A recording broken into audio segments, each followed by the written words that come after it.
Illa hefur gengið að manna störf á virkjanasvæðinu á Búðarhálsi að sögn staðarstjóra Ístaks þrátt fyrir góð laun og mikla vinnu. Illa hefur gengið að manna störf á virkjanasvæðinu á Búðarhálsi að sögn staðarstjóra Ístaks þrátt fyrir góð laun og mikla vinnu á tímum atvinnuleysis.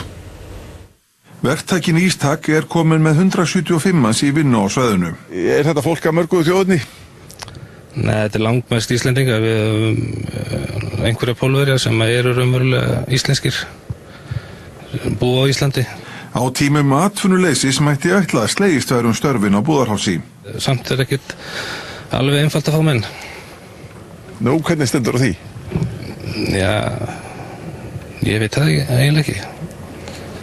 Er allir fluttur úr landi þessir góðu virkjanakallar? Já, það er alveg ljóst að það er einhverjir farnir. Ég vil það maður haldi að þetta væri eitthvað sem menn myndu sækjast eftir að komast í. Það var að vinna í svona, er þetta ekki uppgrip hér? Já, það er mikil vinna og ágætislaun til í vera. En samt er þið vandræði með fólk? Já, það hefur allavega ekki gengið neitt sérlega vel í sum störf, sko.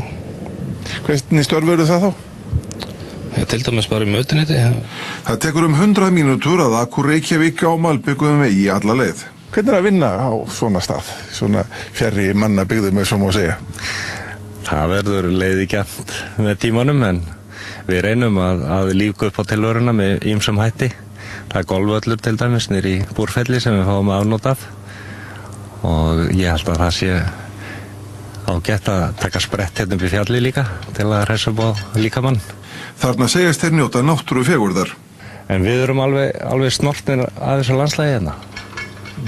Sultartangulónið er reyndar manngert þó þetta virki eins og fjörður. Já, það er manngert.